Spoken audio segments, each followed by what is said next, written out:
하나의 댓글이 달렸는데요. 이건 뭐냐면 제가 인플레이션을 이야기하면서 야당이든 여당이든 뭐 50조, 100조, 50조 받고 100조 받고 뭐 100조, 또 오늘 또 경제부총리께서 40조? 뭐 하여튼 또 추경한다라고 막 이렇게 하고 계속 돈을 풀린다고 이야기하잖아요. 그래서 그 근거로 우리가 예측은 의미가 없다. 예측은 의미가 없고, 그죠? 인플레이션 뭐 그런 얘기도 하고 제가 했는데 이제 댓글이 하나 달렸어요. 제가 그 풀 버전으로 해서 내 월급은 안 오르는데 집값이 오르는 이유, 신용화폐 시스템 하고 인플레이션에 대해서 이야기를 했습니다. 했었는데 이렇게 댓글이 달렸어요.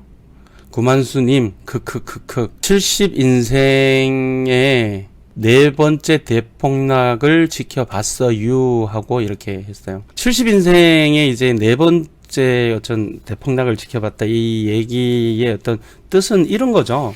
그래 구 교수, 네가 인플레이션하고 신용화폐 시스템 때문에 화폐가 계속 팽창할 수밖에 없고, 그럼 결과적으로 실물자산 가격이, 부동산 가격이 올라갈 수밖에 없는데 무슨 소리 하냐, 나는 70평생 살면서 부동산 폭락하는 것을 4번이나 겪었다, 헛소리 하지 마라, 뭐 어떤 그런 말씀에 어떤 그런 것 같아요. 저 뭐 삼성건 강의 보신 분도 알고 제가 항상 하는 얘기지만, 이제 우리는 이제 미래를 알기 위해서는 과거를 공부를 해야 돼요. 그래서 우리가 역사 공부를 하는 거죠.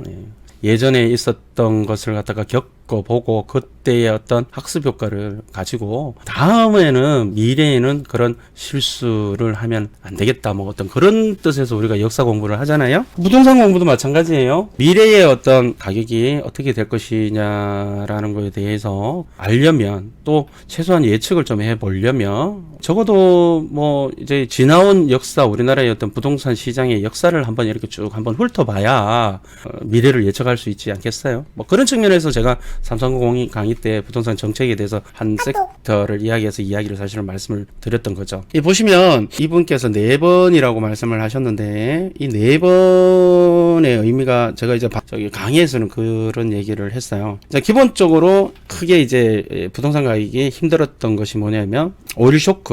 근데 뭐 오일 쇼크 때 다 태어나지도 않으셨으니까 72년도, 79년도 1차 오일 쇼크, 2차 오일 쇼크. 근데 이제 저는 이제 이야기할 때 그냥 오일 쇼크를 묶어서 이야기는 하는데요. 그 다음에 97년도에 겪었던 외환위기 있잖아요. IMF 외환위기. 그리고 이제 다들 이제 흔히 알고 계신 2007년도 리먼 사태. 그게 있어서 뭐 이야기하면 보통 4번 정도 되는데, 그러면 그렇게 해서 그때 뭐 20%, 30% 상당히 가격들이 많이 드랍이 됐었죠. 우리가 그러고 나서 있었던 일을 한번 봅시다. 아파트 추이예요. 아파트 가격 추이였어요.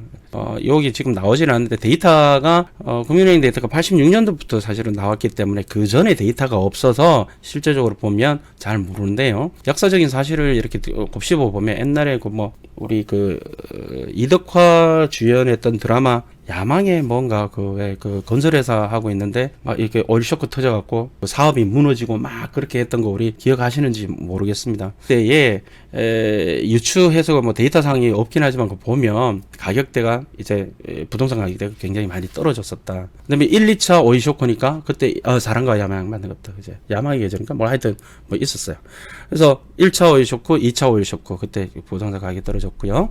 그다음에 아시다시피 여러분들 잘 알고 계시는 대외적인 경제 충격만 갖고 이야기하는 겁니다. 외환위기 때, IMF 때고요. 자, 그 다음에 이제 아시다시피 리먼 사태 때, 자, 얘 떨어졌습니다. 이게 도표를 보면 떨어졌는데 어떻게 됐어요? 결과적으로 명목 가격이죠. 내가 이야기하죠. 가치라고 이야기하지 않다고 이야기했죠. 가치가 아니고 가격이죠. 가격이 어떻게 됐습니까? 결국 다 올랐어. 다 결과적으로 지금까지도 오르고 앞으로도. 그러면 앞으로 어떻게 될 것 같아요? 여러분이 보실 때 이분이 지금 이야기하는 거, 자, 이거잖아요. 70인생 4번째 대폭락 지수니까 이제 5번째가 얼마 남지 않았다. 그럼 5번째 폭락이 와서 이렇게 될 것 같아요? 이렇게 될 것 같아요? 아니면 다시 조금 떨어졌다가 왔다 칩시다. 그러면 조금 떨어졌다가 다시 이렇게 우상향을 할 것 같아요. 어떻게 될 것 같아요? 그래서 제가 70 어르신한테 여쭙고 싶어요. 그럼 지금 다시 5번째 폭락이 오기 때문에 그냥 현금 들고 떨어지기를 기다리고 계시는 거예요? 70인생을 보내셨는데 이 그래프는 한 번도 본 적이 없으시고 이게 이렇게 해서 다시 원상회복해서 가격이 2배, 3배, 4배, 5배, 10배 올라가는 거에 대해서는 이해를 못 하셨나요? 그래서 제가 이야기하는 단순하게 이렇게 하지 말고 좋은 거 하나를 사더라도 좋은 거 하반경직이 되는 것들, 입지 좋은 것들 그런 걸 사서 세월 보내면 된다라고 이야기하는 거 아니겠습니까?